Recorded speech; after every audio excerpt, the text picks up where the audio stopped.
Bonjour, MikaDBikeschool.com vous présente un vélo électrique d'occasion.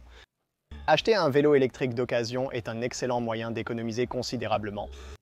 Les vélos électriques d'occasion peuvent être une excellente option pour faire des économies. Toutefois, soyez prudent lorsque vous achetez un vélo électrique d'occasion sur des sites comme Facebook Marketplace ou Craigslist afin de vous assurer d'acquérir un bon vélo sans problème caché. Dans cette vidéo, je passerai en revue divers points à examiner et inspecter lorsque vous envisagez d'acheter un vélo électrique d'occasion. Lorsque vous examinez un vélo électrique d'occasion à acheter, il est primordial de déterminer son âge en premier lieu.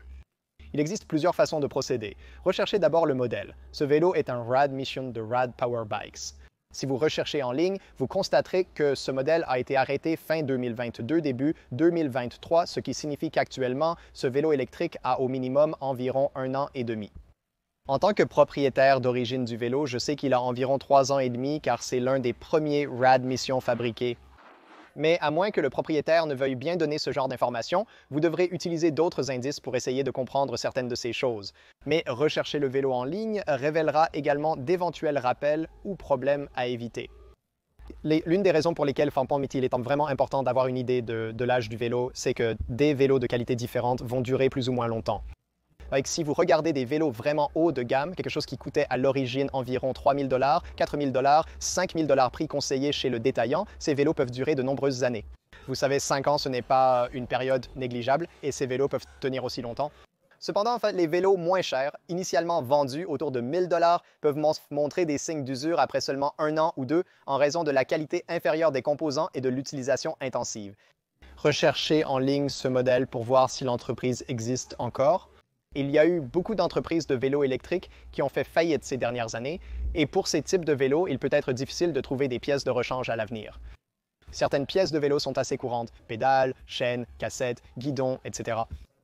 Les pièces courantes sont interchangeables et disponibles partout. Cependant, pour les pièces essentielles comme la batterie, cela pourrait être problématique si l'entreprise a fait faillite. Je recommande d'éviter les vélos de société en faillite, sauf si vous êtes prêt à prendre un risque et que vous obtenez un prix nettement inférieur pour ceux-ci.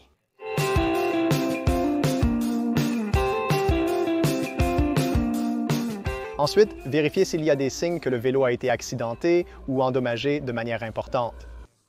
Vérifiez les jonctions du cadre, là où ces différentes parties se rejoignent. C'est une bonne idée de vérifier partout pour repérer toute fissure ou peinture craquelée, ce qui pourrait indiquer que le métal en dessous fatigue. Ensuite, un signe révélateur d'un accident est de venir examiner les 2 leviers de frein ici, ainsi que les extrémités du guidon. L'autre endroit où les vélos montrent généralement des signes d'accident, c'est au bord des pédales ici. Donc, chaque fois qu'un vélo roule assez vite et tombe, ce sont ces 3 points qui touchent généralement le sol. Là, si vous voyez ici de marque de numéro de rayure linéaire sur l'un de ces points, cela signifie que le vélo a déjà eu un accident. Parfois, une petite rayure ou bosse peut simplement indiquer que le vélo est tombé 1 ou 2 fois, ce qui n'est pas très grave. Mais si vous voyez de grandes et longues rayures linéaires, c'est un accident. Un autre endroit à vérifier, c'est si la roue est bien droite. Soulevez donc le vélo et faites tourner la roue pour voir si elle tourne bien droit ou si elle ressemble plutôt à une pâte à pizza qui vacille. Et même chose à l'arrière, il suffit de soulever le vélo sur la béquille, de faire tourner la pédale et de regarder si la roue tourne bien droit ou si elle a ce mouvement de pâte à pizza lancé en l'air. Ce sont les principaux endroits où vous allez voir des traces d'accident et des signes que ce cadre ou d'autres composants ont subi des dommages assez importants.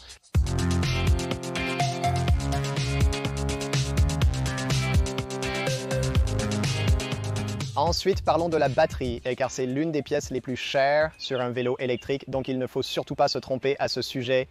Le principal problème des batteries de vélo électriques est leur vieillissement. Avec le temps, elles se dégradent et leur performance diminue.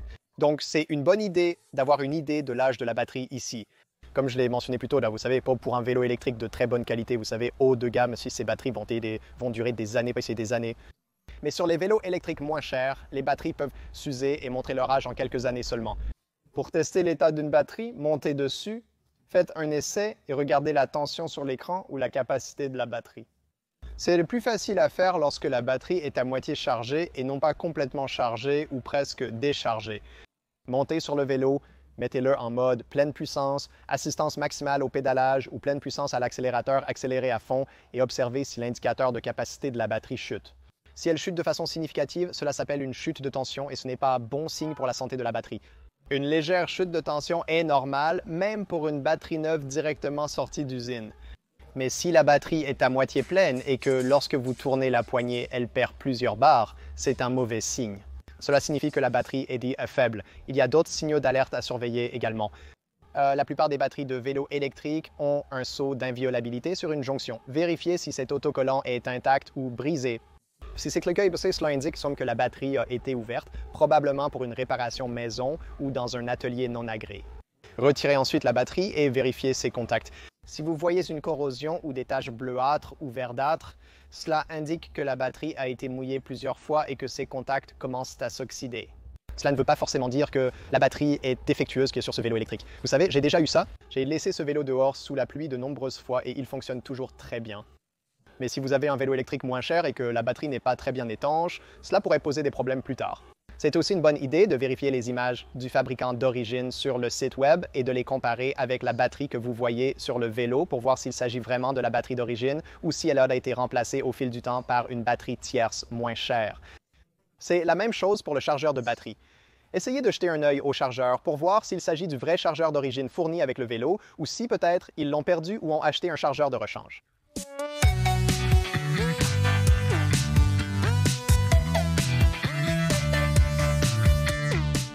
Ensuite, testez chaque partie du système électrique. Vérifiez que le vélo s'allume et parcourez toutes les options de l'écran pour vous assurer que tout fonctionne correctement. Passez en revue les différents niveaux d'assistance au pédalage. Mettez-le en puissance élevée et faible. Démarrez ce moteur.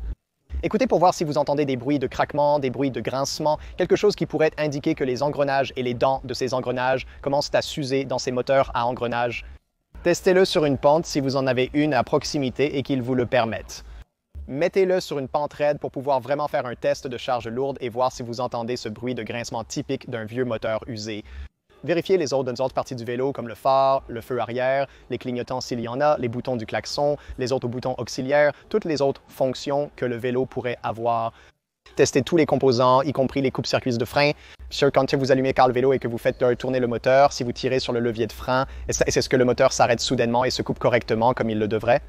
Ce genre de choses. Ensuite, passez aux composants mécaniques. Les freins, par exemple, c'est assez évident. Vous savez, faites un essai du vélo et assurez-vous que les freins fonctionnent. Mais au-delà de ça, penchez-vous et regardez-les de près. Si vous regardez ce vélo ici, le câble de frein commence en fait à s'effilocher. On peut voir qu'il commence à sortir du câble, ce qui est mauvais signe. Les câbles du vélo sont anciens et fragiles. Ils devront probablement être remplacés bientôt. Bon, il faut aussi vérifier le réglage des étriers. Ici, le bras de cet étrier est presque complètement abaissé. Donc, quand je tire sur le levier de frein, il est presque en train de toucher le fond ici. Cela indique que les plaquettes de frein sont très usées et devront probablement être remplacées prochainement. Ce n'est pas alarmant. Le vélo n'est pas forcément mauvais, mais il y aura bientôt des dépenses à prévoir et dont il faudra se soucier, comme pour les pneus. Venez vérifier les pneus. Cherchez des marques de fragilité, des fissures et des signes de pourriture, comme pour une voiture.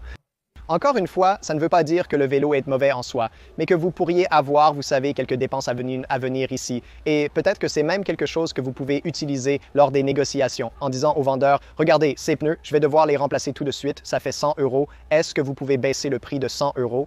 Ce vélo est un single speed, donc il n'y a pas de transmission à s'inquiéter pour le passage des vitesses, mais vérifiez quand même que tout est bien aligné ici. Si vous avez des vitesses, passez-les. Assurez-vous que le dérailleur fonctionne. Beaucoup de vélos électriques passent toute leur vie sur le plus grand pignon. Vous savez, les gens ne changent pas de vitesse parce qu'ils utilisent de l'accélérateur, donc il se peut que le dérailleur soit bloqué ou ait d'autres problèmes. Vérifiez cette chaîne. Est-ce que tout est un peu sale, gras et dégoûtant, un peu comme ma chaîne ici que j'ai un peu honte de vous montrer, ou est-ce qu'elle a été vraiment bien entretenue et soignée? Vous savez, je n'ai pas aménagé la vie de ce vélo. Je l'ai utilisé en tout terrain alors qu'il n'est pas conçu pour ça. Je n'ai jamais huilé la chaîne. J'ai beaucoup de vélos et celui-ci, moins cher, a été un peu négligé. Bon, il tient toujours très bien, mais cela montre que l'on peut vraiment voir, en regardant ces parties du vélo, s'il a été bien entretenu ou un peu négligé. Un endroit souvent oublié à vérifier est la suspension. C'est un vélo rigide sans fourche à suspension, mais inspectez attentivement les joints. Y a-t-il des signes de cassure, de fissure, de fuite d'huile? Si c'est un ressort, entendez-vous des bruits de pièces desserrées ou cassées lorsque vous appuyez dessus? ce genre de choses. En gros, vérifiez toutes ces pièces mécaniques et cherchez des défaillances, des éléments cassés et faites-vous une idée générale pour savoir si le vélo a été bien entretenu et soigné ou non.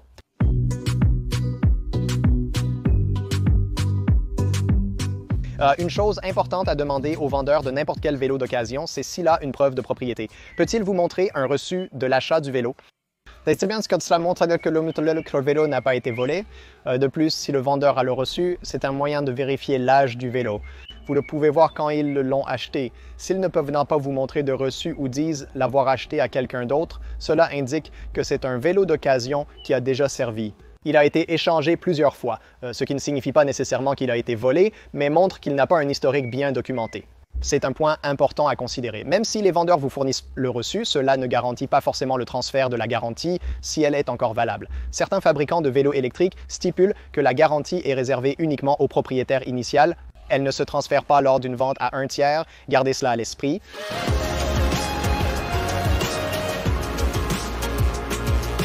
Voici donc les critères essentiels que je vérifie lors de l'achat d'un vélo électrique d'occasion. Cette méthode n'est pas infaillible, mais ces éléments peuvent indiquer l'âge du vélo, la qualité de la batterie, le type d'entretien reçu et s'il a été impliqué dans des accidents ou des chutes majeures. Très bien, merci à tous d'avoir regardé. Je vous retrouve ici la prochaine fois.